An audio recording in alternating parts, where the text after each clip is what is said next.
Hi friends, అందరూ బాగున్నారా? So ఇవాళ మన కంటిన్యూషన్ మాట్లాడుకుందాము. ఏంటంటే సెల్ఫ్ రిఫ్లెక్షన్. మన మనని మనం మార్చుకోవడం అనే పదంలో ఆ, రెండో స్టెప్. ఫస్ట్ వచ్చి సెల్ఫ్ అవేర్నెస్, అంటే మన గురించి మనం తెలుసుకోవడం. దానికి కొన్ని టిప్స్ అది ఏంటి అనేది మాట్లాడుకున్నాము. ఇవాళ వచ్చి ఇమోషనల్ ఇంటెలిజెన్స్, అంటే భావోద్వేగాలు. సో మనిషి అన్నాక మనకి చాలా భావోద్వేగాలు ఎక్కువ ఉంటాయి. వేరే జంతువులు, పక్షులు, వీటికి కంపేర్ చేస్తే మనిషికి విపరీతంగా భావోద్వేగాలు ఉంటాయి. అది మనకున్న అదృష్టమే అనుకోండి, దురదృష్టమే అనుకోండి. అదృష్టం ఎందుకంటే ఎలా ఫీల్ అవుతున్నారు ఏంటి అనేది చెప్పడానికి ఉంటుంది. అండ్ దురదృష్టం ఎందుకు అంటే మన భావోద్వేగాల వల్ల మనని చదివి మనని మిస్యూజ్ చేసే ఛాన్స్ కూడా ఉంటుంది. కొంతమందికి ఫీలింగ్స్ అనేటివి బాగా అర్థమయ్యి మ్యానిపులేట్ చేసుకుంటారు. ఎస్పెషల్లీ మనం చూడగలిగితే మనం చిన్నపిల్లలు వాళ్ళకి కావాల్సింది ఆ, ఆ, చేయించుకోవడంలో అమ్మతో కానీ నాన్నతో కానీ వాళ్ళకి భలే తెలుసు. అంత చిన్న ఏజ్‌లోనే వాళ్ళు నేను ఇలా ఏడిస్తే గానీ, లేకపోతే ఇలా చేస్తే గానీ, లేకపోతే అలా చేస్తే గానీ, అమ్మకి ఇది అలవాటు కాబట్టి ఇలా చేస్తే సో, ఇది ఒక పాజిటివ్ గానే అనుకోండి. బట్ అడల్ట్ టు అడల్ట్స్, అంటే పెద్దవాళ్ళు అలా మైండ్ రీడింగ్ చేయగలిగితే గనుక కొంచెం కష్టం అవుతుంది. సో, అందుకు దురదృష్టం అని నేనన్నాను. మీరు ఏకీభవిస్తే ఓకే. లేకపోతే పర్వాలేదు. ఇది నా ఒపీనియన్. సో మనం ఏంటి ఇవాళ మాట్లాడుకుందామంటే భావోద్వేగాలు. సో భావోద్వేగాలంటే మనకి ఎలా అనిపిస్తుంది ఈ మూమెంట్‌లో? మనము సంతోషంగా ఉన్నామా? దుఃఖంగా ఉన్నామా? భయంగా ఉన్నామా? లేకపోతే ఇన్‌సెక్యూరిటీ ఫీలింగ్స్, అంటే రక్షణ లేనట్టు అనిపిస్తుందా మనకి? ఎప్పుడు భయంగా ఉంటుందా? కొత్త వాళ్ళతో మాట్లాడే భయము, లేదా నేనిలా చేస్తే నన్ను ఇలా అంటారు అనే భయము. అలాంటివి చాలా చాలా చాలా మనలో నడుస్తూ ఉంటాయి. సో ఇవి ఎందుకు తెలుసుకోవాలి మనం? మనం ఎలా ఫీల్ అవుతున్నామని మనం తెలుసుకుంటే గనక మన గురించి మనకు బాగా అండర్‌స్టాండింగ్ పెరుగుతుంది. అండ్ మనను మనం అండర్‌స్టాండ్ చేసుకోగలిగితే మనకి ఏది మంచిది, ఏది చెడు అనేది తెలుసుకొని వాటిని మార్చుకోవచ్చు. సో ఈ మార్పు ఎందుకు జరగాలి? నేను మార్పు ఎందుకు జరగాలనేది చాలా నా ఫస్ట్ వీడియోలో కూడా చెప్పాను. ఏంటంటే ఈ లైఫ్ అనే జర్నీ చాలా పెద్దది. సో మనం పెద్దది అనొచ్చు, చిన్నది అనొచ్చు. Again it is as per once own opinion. So journey ఏంటంటే రోజు మనము హ్మ్, ఏమంటారు, రోజు మనం చేసుకునే పనుల్లో ఒకవేళ మనది మన భావోద్వేగం మనకు అర్థం కాకపోతే గనక మా వేరే వాళ్ళు కన్‌ఫ్యూజ్ అయ్యే ఛాన్సెస్ ఉంటాయి. మనం కన్‌ఫ్యూజ్ అయ్యే ఛాన్సెస్ ఉంటాయి. సో, లోపలేమో నాకు భయమేస్తుంది. అండ్ ఆ భయము రకరకాలుగా చెప్తున్నాను. గట్టిగా అరుస్తున్నాను. లేకపోతే అక్కడి నుంచి తప్పించుకోవాలని ట్రై చేస్తున్నాను. ఆ పనిని వదిలేయాలనుకుంటున్నాను. కానీ ఈ ఫీలింగ్ లోపల భయం.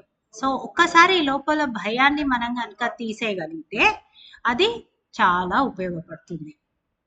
అండ్ ఈ భావోద్వేగాల వల్ల ఇంకా ఏంటి ఉపయోగాలు అంటే మనం రిలేషన్షిప్స్, మన సంబంధాలు, మన ఫ్యామిలీ వాళ్ళతో కానీ బయట వాళ్ళతో కానీ మనము ఎలా సంబంధాలు పెంచుకుంటున్నాము, ఆ పెంచుకున్న వాటిని ఎలా సస్టైన్ చేయగలుగుతాము, ఎలా పొడిగించుకోగలుగుతాము అనే దాంట్లో కూడా ఇంప్రూవ్మెంట్ జరుగుతుంది. సో నేను రిలేషన్షిప్స్లో చాలా వీక్ ఉండేదాన్ని యాక్చువల్లీ. సో మెల్లిగా మెల్లిగా నేను నా ఎమోషన్స్ అనేటివి చదువుకొని వాటిని మెల్లిగా చేంజ్ చేస్తూ ఉన్న ఎమోషన్స్‌నే స్ట్రాంగ్‌గా చేయడానికి ట్రై చేస్తున్నాను. సో అందరిని కన్విన్స్ చేయలేము, అది తెలిసిందే. సో మనం మనతో మంచిగా ఉన్నవాళ్ళు, మన మంచి కోరే వాళ్ళతో మట్టుకు మనము ఎప్పుడు కూడా సంబంధాలు చెడగొట్టుకోవద్దు. సో దానికోసము నేను డెఫినెట్‌గా నాలో నేను చేంజ్ అనేది చేసుకుంటూ ఉన్నాను. సో ఇవాళటి ఒక ఎగ్జాంపుల్ ఇవాళ ఇవ్వదలుచుకున్నాను ఇక్కడున్న పేరెంట్స్‌కి. ఏంటంటే పిల్లలతో కమ్యూనికేషన్ అనేది చాలా డిఫికల్ట్ అయిపోయింది ఈ రోజుల్లో. వాళ్ళు బిజీ, మీరు బిజీ, పనులు చేసుకోకపోతే కష్టము. మనకు ఈ ఏమంటారు రేట్లు పెరగడం వలన కంపల్సరీ సంపాదన అనేది పెంచుకోవాలి. కాబట్టి ఎక్కువ కష్టపడాలి. కాబట్టి ఎక్కువ టైం బయట ఉండాలి అనే దాంట్లో పిల్లల్ని నెగ్లెక్ట్ చేస్తున్నామనే భయం చాలా ఉంది. భయమే అనండి, ఫీలింగే అనండి, దానికి ఏమైనా పేరు పెట్టండి. బట్ కంపల్సరీ అది ఆ ఫీల్ వస్తుంది. ఆ ఎమోషన్ అనేది వస్తుంది. సో ఏం చేస్తాం? నేనైతే బిజీగా ఉన్నప్పుడు ఈ పర్టిక్యులర్ కమ్యూనికేషన్ పోగొట్టకూడదనే ఉద్దేశ్యంతో చిన్న చిన్న స్లిప్ల మీద వాళ్ళు ఏం పని చేసుకోవాలి, నేను వర్క్ వెళ్ళిపోయిన తర్వాత వాళ్ళు వస్తే గనక మొహాలు కడుక్కోండి, తర్వాత మీకు ఇక్కడ పెట్టాను, మీరు ఇది చదువుకోండి, గంటే ఆడుకోండి, లోపలే ఉండండి, సెక్యూర్గా ఉండండి, ఏమన్నా అవసరం ఉంటే వీళ్ళని అడగండి అన్నట్టుగా రకరకాల ఇన్స్ట్రక్షన్స్ ఏ రోజుకి ఆ రోజు అవసరం ఉన్న ఇన్స్ట్రక్షన్స్ అన్నీ వాళ్ళకి ఇచ్చి మళ్ళీ ఇంటికొచ్చాక జరిగిందా లేదా, దాంతో ఫీల్ మంచిగా ఉన్నారా లేదా అనేది కనుక్కునేదాన్ని.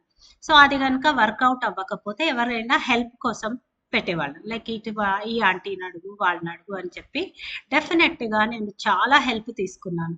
దానికి చాలా చాలా థాంక్స్. నా లైఫ్‌లో వాళ్ళు ఎవరెవరైతే అందరూ నాకు హెల్ప్ చేశారో వాళ్ళందరికీ చాలా థాంక్స్. సో, ఇలా మనం పిల్లలతో ఆహ్, సంబంధము లేదా మనము మన స్పౌస్‌తో సంబంధము బాగా ఉంచుకోవచ్చు. ఒక్కోసారి వర్క్ ప్లేస్‌లో కూడా మనకి ప్రాబ్లమ్స్ ఒస్తాయి. ఆ ప్రాబ్లమ్స్ ఒచ్చినప్పుడు మనం నోటితో చెప్పలేనిది ఒక చిన్న స్లిప్‌లో రాసి వాళ్ళకి అందేటట్టు చూస్తే గనక డెఫినెట్‌లీ అంత ఎఫెక్ట్‌తో ఉండకపోవచ్చు. బట్ కమ్యూనికేట్ అయితే అవుతుంది. వాళ్ళు మనస్పర్ధలనేవి పెట్టుకోకుండా కమ్యూనికేషన్ బాగా జరిగి మనము హ్యాపీ, ఎదుటి వాళ్ళు కూడా హ్యాపీగా ఉండగలుగుతామనమాట.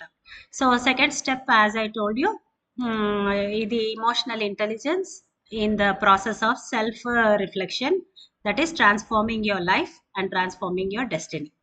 సో, ఈ వీడియో మీకు బాగా కనెక్ట్ అయిందనుకుంటాను. నా ఛానల్‌ని సబ్స్క్రైబ్ చేసుకోండి. అండ్ డైలీ వీడియోస్ ఇంకా పెడుతూ ఉంటాను. చూస్తూ ఉండండి. Thank you so much.